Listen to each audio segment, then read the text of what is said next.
ये आपको पता होना चाहिए हम पार्श्व श्रृंखला किसके लिए यूज कर रहे हैं। पार्श्व श्रृंखला जो है ये साइड चेन है। साइड चेन बोले तो रिंग पर जुड़ने वाली साइड की जो चेन होगी, अगर हम उसका हेलोजनीकरण कराएं तो भी हम क्या एरोमेटिक हेलोजन व्युत्पन्न प्राप्त कर सकते हैं। कैसे, देखो आपने कोई एग्जांपल लिया रिंग पर मैंने एक श्रृंखला जोड़ दी CH3। अब ये मेथिल जो ग्रुप जुड़ा हुआ है बेंजीन वाले पर, ये कहला रहा है क्या पार्श्व श्रृंखला। अब हमें रिंग पर हेलोजनीकरण नहीं करना है, किसका करना है पार्श्व श्रृंखला का हेलोजनीकरण। इसकी भी एक कंडीशन है, अगर अब हम इसकी क्या नाम है बोलो, नाम बोले तो बेंजीन से कौन जुड़ा मेथिल, तो आप पहले इसका नाम लिख दें कॉमन मेथिल बेंजीन, और नहीं तो आपको सबको पता है इसका फेमस नाम क्या होगा, दूसरा नाम बोलो टोलुइन। ये लो भाई टोलुइन। ठीक है, अब एक चीज इसमें क्लियर कर लो, जब भी हमें पार्श्व श्रृंखला का हेलोजनीकरण कराना है, हेलोजनीकरण सनलाइट की प्रेजेंस में होगा, सूर्य के प्रकाश की उपस्थिति में। यहां बहुत गलती होती है, दो क्वेश्चन आते हैं जिसमें बच्चा कंफ्यूज रहता है, मैं दोनों की बात करूंगा अभी। आपने इसकी रिएक्शन क्लोरीन से कराई इन प्रेजेंस ऑफ HNu, सूर्य के प्रकाश की उपस्थिति में, तो याद रखना जब जब किसी भी एल्किल बेंजीन का हेलोजनीकरण सूर्य के प्रकाश की उपस्थिति में आएगा, तो ये हेलोजन जो होगा वो H कहां से निकालेगा, पार्श्व श्रृंखला से। यही बात इसमें समझने की है। अब पार्श्व श्रृंखला ये तो है ही नहीं, ये पार्श्व श्रृंखला है, यहां से H, यहां से Cl, ग्रुप क्या बाहर निकला बोलो HCl। जैसे HCl बाहर निकला, इधर क्या बचेगा भाई CH2, बैलेंसी फ्री हो जाएगी, जिस पर कौन आके जुड़ेगा Cl, और ये आपका एरोमेटिक हेलोजन व्युत्पन्न बना। नाम क्या होगा याद करो, ये ग्रुप मैंने आपको बता दिया पहले, यहां तक का ग्रुप क्या है, ये मैं कॉमन नाम लिख रहा हूं, इसका नाम मैंने बताया था वेंजिल। याद करो 4 ग्रुप बताए, वेंजिल और शेष पार्ट तो क्लोराइड। याद है ना 4 ग्रुप कौन कौन से, वेंजिल, बेंजल, बेंजो और फेनिल, याद रखना। आइए अब याद रखें, अगर यही रिएक्शन एग्जामिनर क्या करता है, मैं अब इस रिएक्शन को दूसरे रूप में लिख रहा हूं, दो रिएक्शन एक साथ कंपेयर करा रहा हूं, दोनों में बड़ा डिफरेंस है, प्रोडक्ट बिल्कुल चेंज हो जाता है, एकदम डिफरेंट। तो याद रखना है, केवल और केवल मामूली सी गलती, मामूली सा अंतर करते ही बच्चा एकदम रिएक्शन को गलत कर जाएगा। अगर एग्जामिनर क्वेश्चन में थोड़ा सा परिवर्तन कर दे, देखो यही एग्जाम्पल एज इट इज, ये लो नाम वही टोलुइन, रिएक्ट विद Cl2, और अब वो क्या करे, उपस्थिति इसकी ना दे, किसकी, सूर्य के प्रकाश की, और यहां कोई भी धातु उत्प्रेरक दे दे, कोई भी धातु उत्प्रेरक, जैसे FeCl3 लिख दे, AlCl3 लिख दे, और अब उत्पाद बनवा ले, तो उत्पाद बदल जाएगा। ये विशेष ध्यान रखना है। याद रखना, जब हेलोजन के साथ रिएक्शन सूर्य के प्रकाश की उपस्थिति में होगी, तो हेलोजनीकरण किसका होने वाला है, साइड चेन का होने वाला है। और यदि यही रिएक्शन हेलोजन के साथ किसी धातु उत्प्रेरक की उपस्थिति में हो, मेटल कैटलिस्ट की प्रेजेंस में हो, तो हेलोजनीकरण श्रृंखला का नहीं होगा, किसका होगा, रिंग पर होगा हेलोजनीकरण, रिंग पर जुड़ेगा हेलोजन। अब कहां जुड़ेगा, वो आपको टोलुइन का बिहेव पता होना चाहिए कि टोलुइन जो होता है वो ऑर्थो पैरा निर्देशी होता है या मेटा निर्देशी, सबको पता है ऑर्थो पैरा, इसलिए उत्पाद कहां बनेगा, ऑर्थो एवं पैरा पर। ये ऑर्थो का H और ये पैरा का, एक बार यहां से Cl, यहां से H क्या बाहर निकलेगा HCl, जब यहां से H निकलेगा तो Cl ऑर्थो पर, एक बार यहां से H और यहां से Cl, तो एक बार ऑर्थो पर Cl और एक बार पैरा पर। तो ये टोलुइन की ऑर्थो पोजीशन पर Cl एक बार, और दूसरी बार टोलुइन की पैरा पोजीशन पर Cl। याद रखना, एक ही क्रिया कारक से दोनों उत्पाद बनाने, क्योंकि जो संभावना ऑर्थो पर अटैक करने की है वो संभावना पैरा पर भी तो है, इसलिए यहां एक क्रिया कारक, वहां दो अलग अलग उत्पाद। नाम लिखना चाहें तो ओ पर कौन आया, क्लोरो, ऑर्थो क्लोरो टोलुइन, जबकि दूसरे वाले का नाम पैरा क्लोरो टोलुइन। दिखेगी नहीं नीचे से, फिर भी नाम सुन रहे हैं आप, क्या है, पैरा क्लोरो टोलुइन। क्लियर, दोनों में बड़ा डिफरेंस है, ये दोनों बिल्कुल अलग है, याद रखना है, दोनों इंपॉर्टेंट बातें। दोबारा से देख लो और सुन लो एक बार, दोनों में क्या अंतर है। अगर एल्किल बेंजीन का हेलोजिनीकरण। अब एल्किल का जरूरी थोड़ी है मेथिल बेंजीन ही देगा, वो कोई भी दे एग्जांपल आपकी इच्छा से।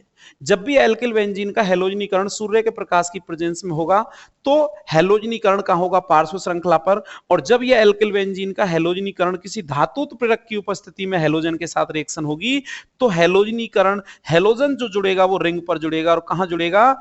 ऑर्थो एवं पैरा पर, क्योंकि एल्किल बेंजीन ऑर्थो पैरा निर्देशी होते हैं। वो अभी हम अनुनादी संरचना बनाकर भी देख सकते हैं आप खुद। क्लियर? नेक्स्ट देखो बनाने का मेथड, हुंसडीकर अभिक्रिया। आपकी जानी पहचानी रिएक्शन, आप पढ़ चुके हैं इसको पहले भी।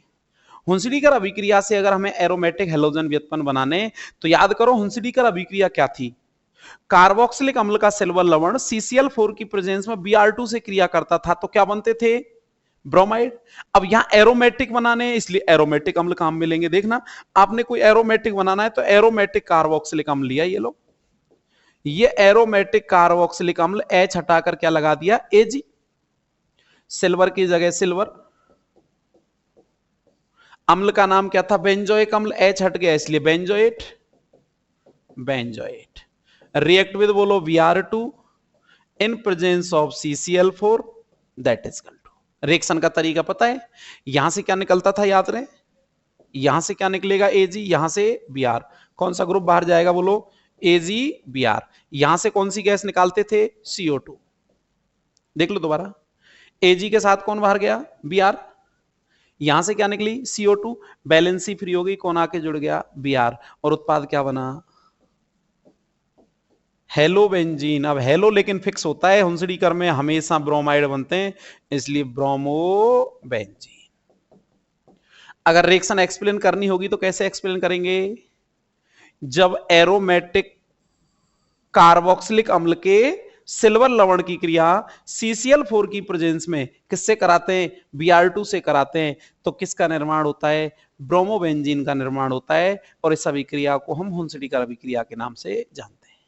इस रिएक्शन का एक नाम और मैंने बताया था, क्योंकि इस रिएक्शन के अंदर दो काम हो रहे हैं। क्या? एक काम तो हो रहा है CO2 बाहर निकल रहा है और एक काम हो रहा है ब्रोमीन जुड़ रहा है। जब जब CO2 बाहर निकलता है क्या कहलाता है? बी कार्बोक्सिलीकरण। ये कॉमन वर्ड है जिनको हमेशा के लिए याद कर लो। जब जब केमिस्ट्री में बी कार्बोक्सिलीकरण होगा क्या बाहर निकलेगा? CO2। और दूसरा काम क्या हो रहा है? दूसरा काम इसमें क्या हो रहा है? ब्रोमीनीकरण। और जब जब ब्रोमीनीकरण होगा ब्रोमीन जुड़ेगा, क्योंकि हेलोजनीकरण में हेलोजन जुड़ रहा है, क्लोरीनीकरण तो क्लोरीन जुड़ेगा और ब्रोमीनीकरण तो ब्रोमीन जुड़ेगा। इस तरीके से हम हुंसडीकर अभिक्रिया के द्वारा किसका निर्माण कर लेते हैं? हम हुंसडीकर अभिक्रिया के द्वारा ब्रोमोबेंजीन का निर्माण कर लेते हैं। नेक्स्ट मेथड देखो इसका बनाने का, चौथा मेथड सेंड मेयर अभिक्रिया द्वारा। इंपॉर्टेंट रिएक्शन है, नेम रिएक्शन है, नाम से आती है। सेंड मेयर अभिक्रिया के द्वारा ये प्रयोगशाला विधि भी मानी जाती है एरोमेटिक हैलाइड बनाने की, याद रखना। एरोमेटिक हैलाइड बनाने की प्रयोगशाला विधि भी आप इनको कह सकते हैं, क्योंकि प्रयोगशाला में एरोमेटिक हैलाइड इन्हीं मेथडों के द्वारा तैयार किए जाते हैं। देखो सेंड मेयर अभिक्रिया में क्या होता है? हम बेंजीन डायजोनियम क्लोराइड लेते हैं, ये बेंजीन, ये डाइएजोनियम N2 और ये Cl, जिसको शॉर्ट में हम लिखते हैं BDC। फुल फॉर्म बोले तो बेंजीन डाइएजोनियम क्लोराइड। अब बेंजीन डाइएजोनियम क्लोराइड की क्रिया क्यूप्रस लवण की उपस्थिति में, याद रखना किसकी में? क्यूप्रस, कॉपर +1 ऑक्सीकरण अवस्था में है। क्यूप्रस लवण की उपस्थिति में Cl2 या Br2 से कराओ तो क्लोरोबेंजीन या ब्रोमोबेंजीन बन जाएगा। Cl2 से कराएंगे तो क्लोरोबेंजीन और Br2 से कराएंगे तो ब्रोमोबेंजीन। देख लो एक बार, रिएक्ट विद Cl2, उपस्थिति क्यूप्रस लवण ले लिया, Cl2 के साथ में हमने Cu2Cl2 क्यूप्रस क्लोराइड ले लिया। रिएक्शन कैसे हो रही है ध्यान से देखना। यहां से क्या निकलेगा? ये H कहें, यहां से तो क्या निकलेगा? N2। और रिएक्शन हमने किससे करानी थी? HCl या HBr से, तो इसको सही कर लो यहां से भी।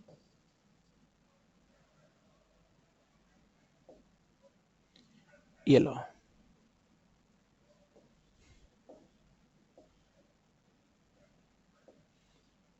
HCl या HBr, आपकी चॉइस चलेगी, किसी से भी करा सकते हो। HCl से करा सकते हैं, HBr से करा सकते हैं। तो देखना ध्यान से, यहां से क्या निकालें? यहां से निकाल दिया आपने H, यहां से Cl, क्या बाहर निकला? एक तो N2 गैस और एक HCl। जहां से वैलेंसी फ्री हुई वहीं से जोड़ दो, तो BDC में से N2Cl निकलती, बेंजीन की वैलेंसी फ्री, फेनिल समूह बचा, कौन आके जुड़ेगा? Cl, chlorine. क्या बनने वाला है बोलो? Chlorobenzene, chlorobenzene. ठीक है, अब देखना, आप दूसरा एग्जांपल लेके देख लो।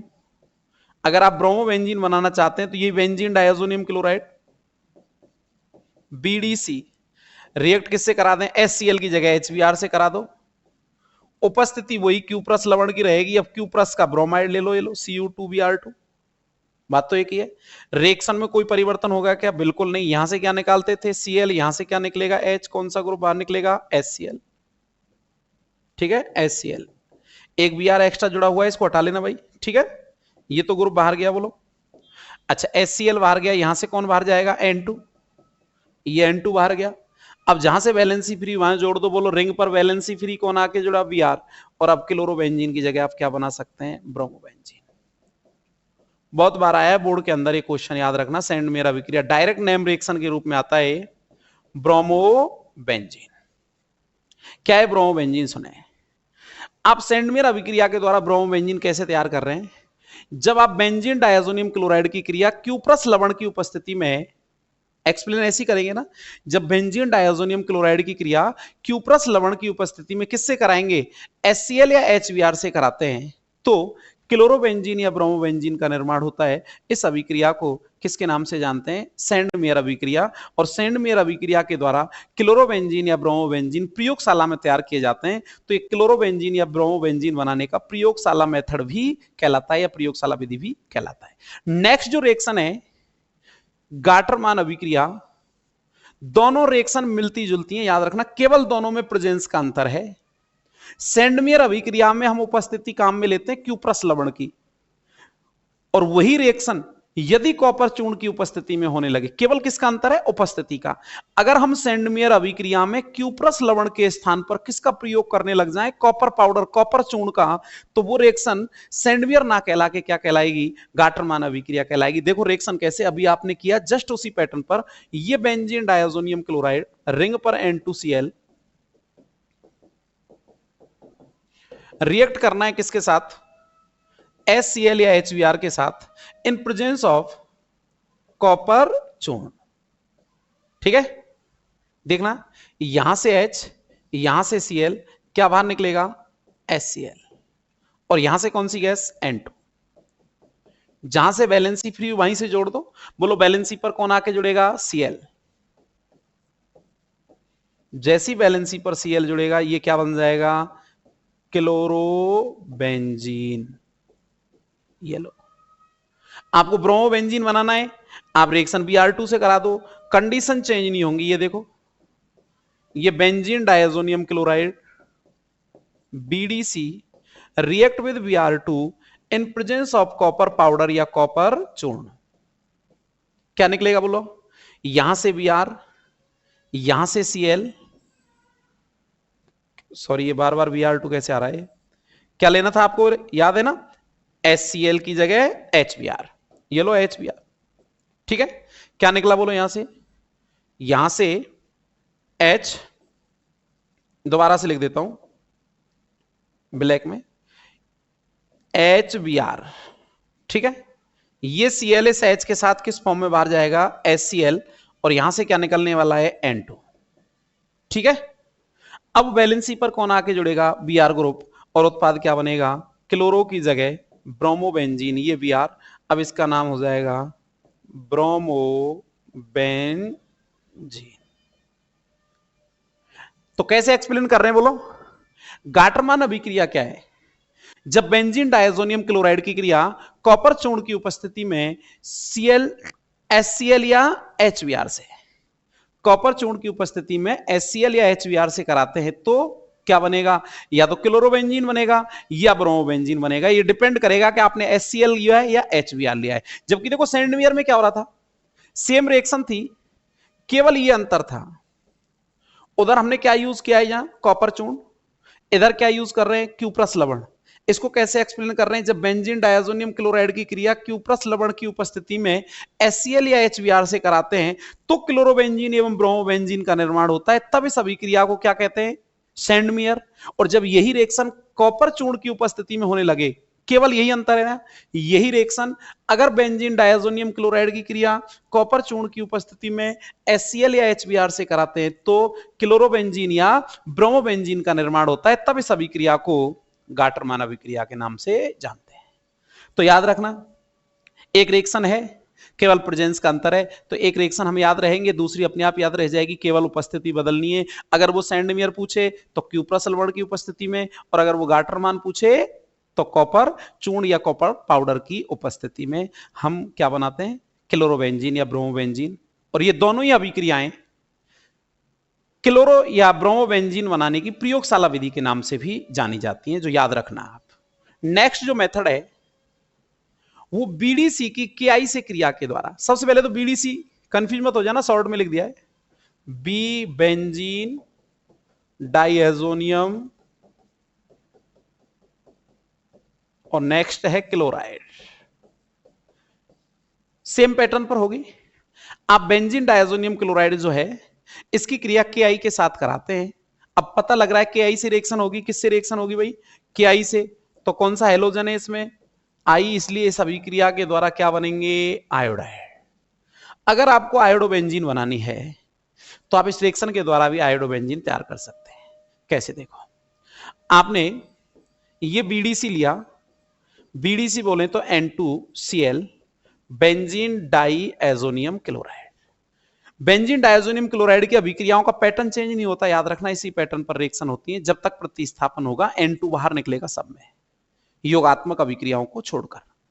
इस बीडीसी की क्रिया आपने केआई से कराई, पोटेशियम आयोडाइड गर्म किया। क्या नाम है इसका लिखना चाहे तो? Potassium iodide. ओके, बोलो क्या बाहर निकल रहा है? दिख रहा है कुछ? बिल्कुल दिख रहा है सब।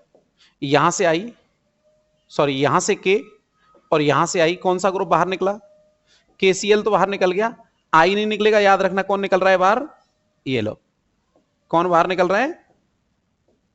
पहले तो इसको कंप्लीट करो। अब देखो दोबारा से, यहां से के, यहां से Cl, KCl बाहर गया, यहां से ये N2 गैस बाहर गई, ये लो N2। अब जहां से वैलेंसी फ्री हुई वहीं ग्रुप जुड़ेगा। यहां से वैलेंसी फ्री किया, कौन आके जुड़ेगा? आई, और आई जुड़ते ही क्या बन जाएगा? आयोडोबेंजीन। तो कैसे एक्सप्लेन करेंगे आप? जब हम किसकी?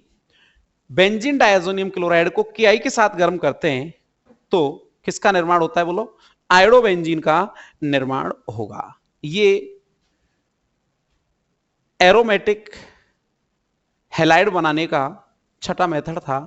नेक्स्ट जो मेथड है इसमें एरोमेटिक हैलाइड बनाने का, वह है रसिंग प्रक्रम के द्वारा या औद्योगिक विधि। इंपॉर्टेंट है, कई बार इस नाम से आता है कि रसिंग प्रक्रम के द्वारा या हेलोबेंजीन औद्योगिक विधि में किस तरीके से हेलोबेंजीन का हम निर्माण करते हैं औद्योगिक मेथड के अंदर। तो देखो, औद्योगिक मेथड में क्या करना है, हमें बेंजीन की जो क्रिया है वो HCl और ऑक्सीजन के मिश्रण से करानी है। क्यूप्रिक ऑक्साइड की उपस्थिति लेंगे और लगभग 523 केल्विन ताप लेंगे। ऐसे समझो, आप बेंजीन की क्रिया, ये बेंजीन, इसकी क्रिया HCl तथा ऑक्सीजन O2 के मिश्रण से कराएंगे, CuO की प्रेजेंस में लगभग 523 केल्विन ताप। ठीक है, बोले तो 300 डिग्री सेंटीग्रेड। हम अगर डिग्री सेंटीग्रेड में लिखते तो 273 केल्विन बराबर 0 डिग्री सेंटीग्रेड, तो शेष कितना बचेगा? वही 300 डिग्री सेंटीग्रेड। उपस्थिति CuO की। रिएक्शन को बैलेंस करने के लिए हम क्या करते हैं? बेंजीन के भी 2 अणु काम में लेते हैं और HCl के भी 2 अणु काम में लेंगे। ध्यान से देखो, हमें पता है बेंजीन में प्रत्येक कार्बन पर एक कौन है? H। प्रत्येक कार्बन पर एक H है। एक H को हम शो कर दें जिससे रिएक्शन को आपको समझ में आ जाए। ये H मैंने यहां से शो किया। देखो, यहां से ये H, यहां से ये H और यहां से ये O, ये मैं ग्रुप बाहर निकाल देता हूं। ध्यान से देखो क्या बाहर निकल रहा है, क्या देख पा रहे हैं आप? कौन सा ग्रुप बाहर निकल रहा है? हमारे पास कुल H कितने भाई? काउंट कर लो ना, 2 और 2 4, और यहां से 2 ऑक्सीजन, क्या बाहर निकाल दिया? 2H2O।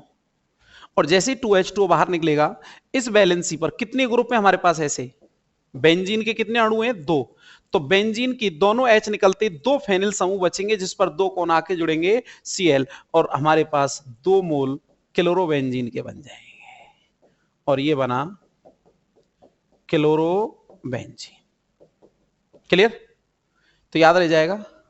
कैसे बोलेंगे, जब बेंजीन की क्रिया HCl तथा O2 के मिश्रण से CuO की उपस्थिति में 523 केल्विन ताप पर कराते हैं तो क्लोरोबेंजीन का निर्माण होता है, जिस अभिक्रिया को हम रसिंग प्रक्रम के नाम से जानते हैं।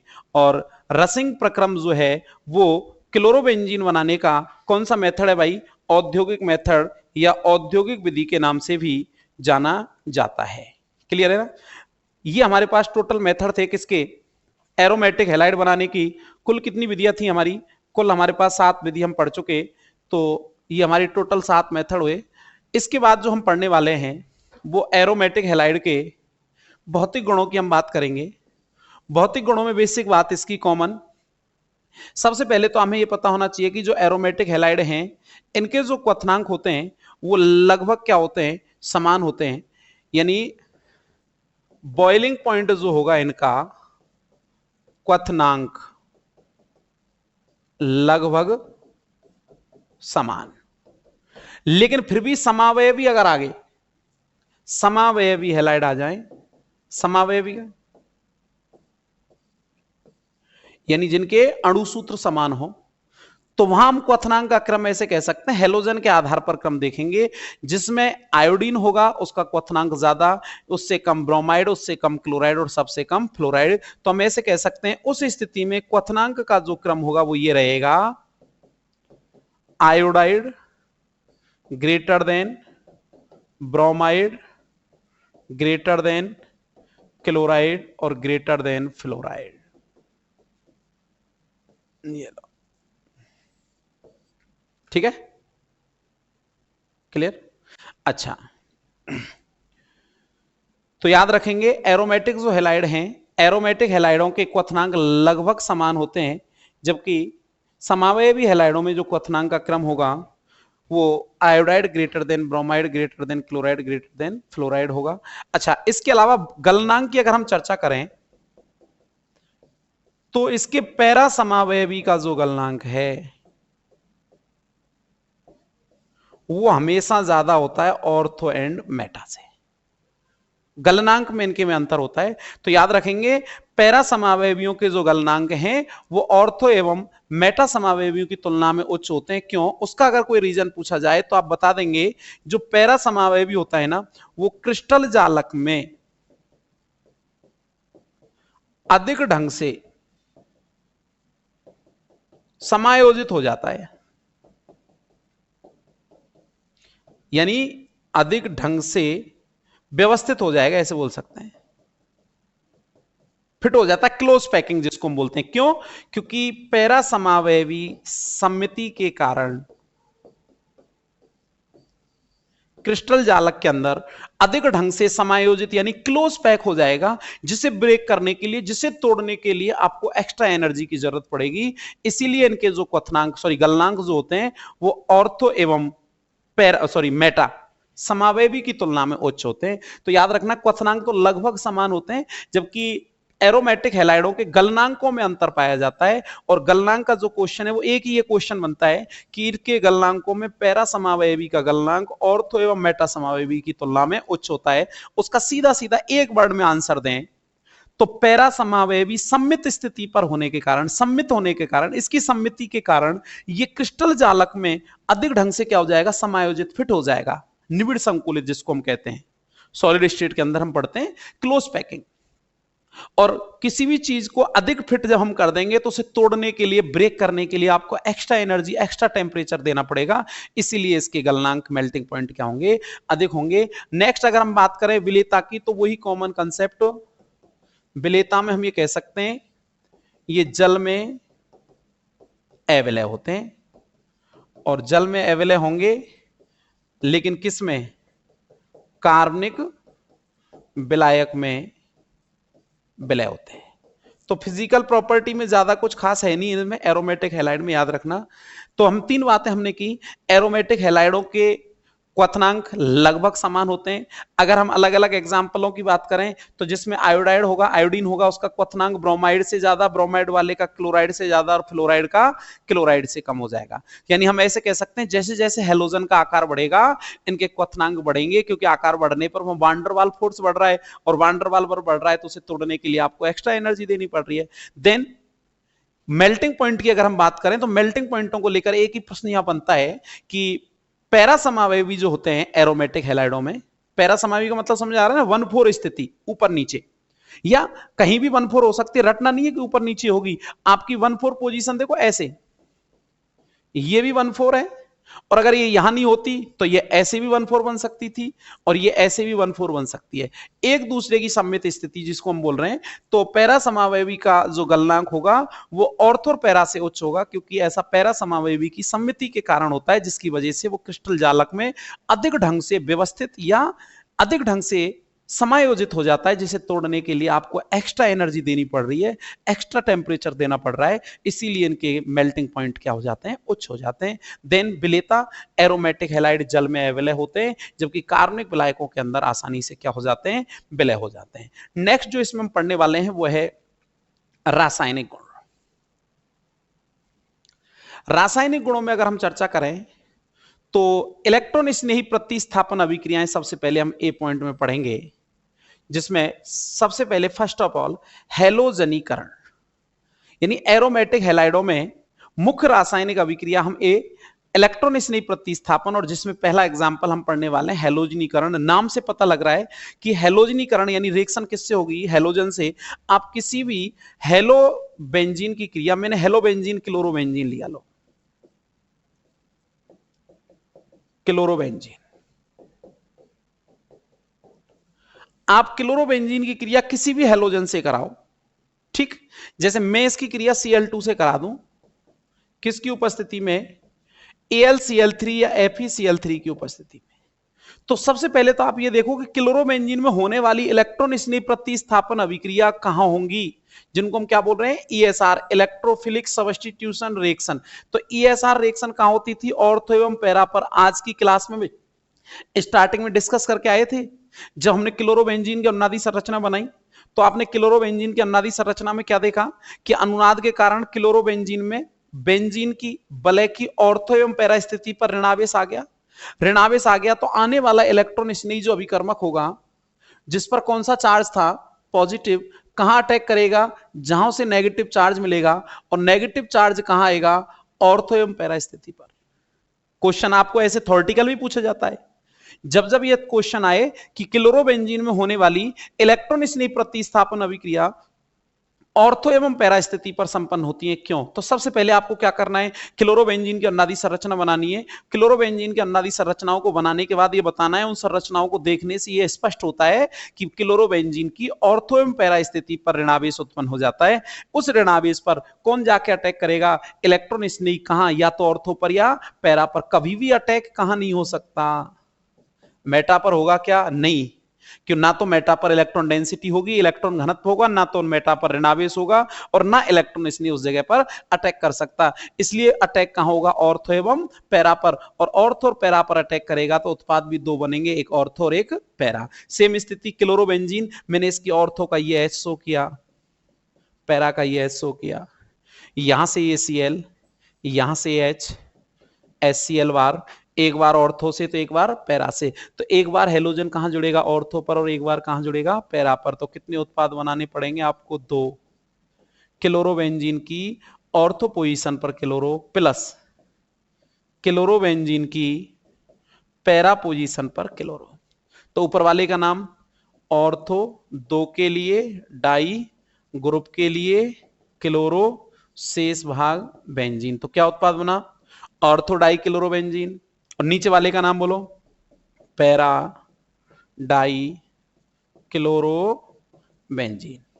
अगर आप ऑर्थो और पैरा में नाम नहीं लिखते तो कैसे लिखते, नंबरिंग करते ना, कैसे करते, ऐसे ही तो करते, 1 2 3 4 5 6। तो बोलो इसका दूसरा नाम क्या लिखते आप, ऑर्थो की जगह क्या यूज करते, 1 2 die chloro, sorry 1,2 die chloro, यानी ऑर्थो की जगह केवल क्या आएगा 1,2, और इसको लिखते तो क्या लिखते 1 2 3 4 5 6, पैरा की जगह क्या यूज करते 1 4, शेष नाम तो वही रहता कौन डाई क्लोरोबेंजीन। क्लियर? तो याद रखना है हैलोजनीकरण, पहला एग्जाम्पल किसका इलेक्ट्रॉन स्नेह प्रतिस्थापन अभिक्रियाओं का, तो याद रखेंगे क्लोरोबेंजीन में होने वाली इलेक्ट्रॉन स्नेह प्रतिस्थापन अभिक्रिया ऑर्थो एवं पैरा स्थिति पर संपन्न होती है, और ऑर्थो और पैरा पर क्यों संपन्न होती है वो हम क्लोरोबेंजीन के अनुनाद से देख चुके। इसलिए जब भी क्लोरोबेंजीन की क्रिया FeCl3 की उपस्थिति में हम Cl2 से कराएंगे तो ऑर्थो डाई क्लोरोबेंजीन और पैरा डाई क्लोरोबेंजीन का निर्माण होगा। क्लियर? इस तरीके से रासायनिक गुणों में ये हमने हैलोजनीकरण देखा। आज की क्लास में हम इतना ही करेंगे डिस्कस, उसके बाद मिलते हैं नेक्स्ट क्लास में। तब तक के लिए बहुत बहुत धन्यवाद। जय हिंद, जय भारत।